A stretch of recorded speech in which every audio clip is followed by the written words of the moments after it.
growth is happening, you know. I'm going from training camp to training camp to training camp. 4 fights in 12 months, you know, and all that pays off. You know, you're getting better and better each time. So I'm learning new things in the game. And I'm just willing to test myself out every time. With Fundora, do you got to be in his chest in this fight? No, not specifically, you know. Not specifically. It really depends on the night. They underestimate my skills, you know. What do you feel Fundora's best attribute is as far as something you really have to be on alert? I think it's quite obvious, man.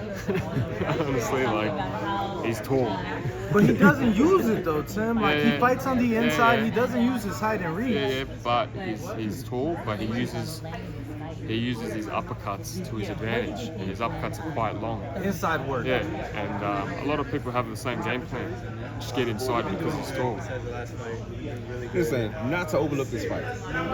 But Crawford activated his mandatory to fight you next, according to the WBO. Yeah. How excited are you for that? And what's your message to Crawford if he's listening? Yeah, that's great, man. You know, like that's an opportunity to become a great for sure. You know, this is the first opportunity to do things that no one else does, to save the show, to still start this historic card, and once the opportunity arises for Crawford, then that's going to be a war. How different is the kind of pressure you could apply versus like what Spence did? Because Spence tried to apply pressure and just the counter punching was like a buzzsaw he walked into. Yeah. Why wouldn't that be the case with you know, potentially applying pressure and fighting I think, in my opinion, I think Spence was, I don't know, it didn't look the same, in my opinion. I don't know. From the get-go, he was off balance. Maybe weight trained. It was different. And me and him are completely different style. You know, he's southpaw, I'm orthodox. Yeah, so it's mixed. You know, it got talked about a little bit for June or July. Is that too quick a turnaround for a big fight like Crawford? Or it could be Crawford in July. So what is it now? March, yeah? Yeah, it's sweet, man. Yeah, I've had 4 fights in 12 months. So it's kind of the exception to the rule these days, though. Yeah, it's part of the plan. Hey, listen, Canelo said he will only fight Benavidez for between 150 and 200 million. How much? 150 to 200 million. Damn, bro. That's called pricing yourself out, man. Yeah? Yeah, Is that the worst you've ever heard? Far out. Guaranteed. Guaranteed. Yeah, right. Oh, no comment on that, man. Like, That he gets the pay-per-view rights too, right? Yeah, 100% pay-per-view. yeah, Benavidez should pay him as well, right? Benavidez responded by saying that hopefully he gets the money so he can have enough money to buy a pair of balls after it's all said and done. Man, I don't know, man. Like, I guess Canelo, he's got that position now that he is the number 1 man in boxing, so he can say figures, but like talking about figures like that, that's mind blowing. Why do you think that's a thing in boxing? Like you've done enough, you've earned the right to pick and choose who you fight. Like that doesn't happen in football, or basketball. Yeah. And boxing's different, I get it, but why do you think that is? I don't know, man. I really don't know. Like, should we phase it out? It should be the best fought to fight the best, you know? Like, all right, make it an even field. Let the promoters get some money. Let the trainers get some money, the managers. Let everyone have a little bit of a piece of the share. Of course, the fighters should get the most amount, but don't put unrealistic numbers. Who do you think is the toughest fight for you? Obviously, styles make fights, but Keith Thurman falling out. Yeah. A lot of people were overlooking you. He himself said you were nothing but a flat-footed Mexican.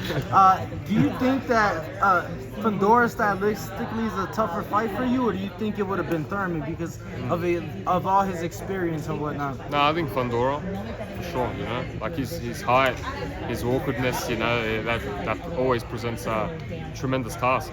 You know, it's the what if, how do you get inside, how do you fight him, you know, he's got natural God-given attributes, you know. Huge weekend next weekend for your manager. Obviously, Liam Wilson fighting in Arizona against Oscar Valdez. You're fighting here.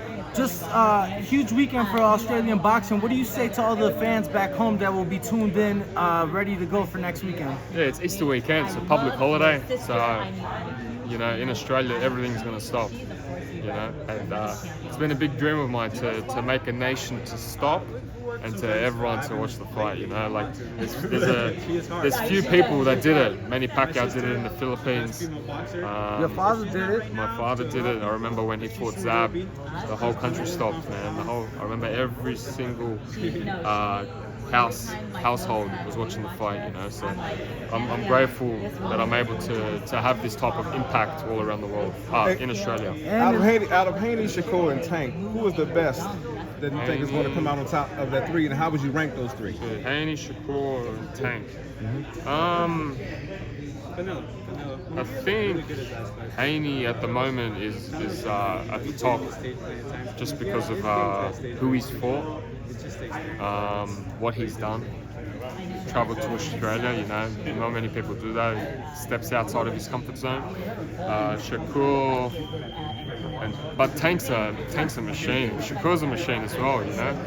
That's a hard question, man. I don't know, man. What do you I'll think put them of- all three together. Well, what do you think of Haney's fight with Garcia? Yeah, I think Haney takes him to school, in all honesty, in my opinion. I think Haney's switched on, you know. He's got his training camp right, and that all plays a part, you know. He's got no distractions. He's like this. What do you make of Garcia heading into the fight? There's too much going on. You know, all that plays a part. When you got too much going on, you're not zoned in. If he was right, you know, he was active coming into the fight, and training was going good. How does Garcia against Haney at his best look? Do you still got Haney? Yeah. I think Haney's just a natural talent plus a very, very hard worker. What up, YouTube family? Don't forget to hit that like button. Subscribe to the YouTube channel. Help us get to that 1 million subscribers. We're on the road to 1 million. And obviously, we have other great content on our Patreon channel. So since this video is over, head on over to our Patreon and check out all the exclusive content or right here on our YouTube members.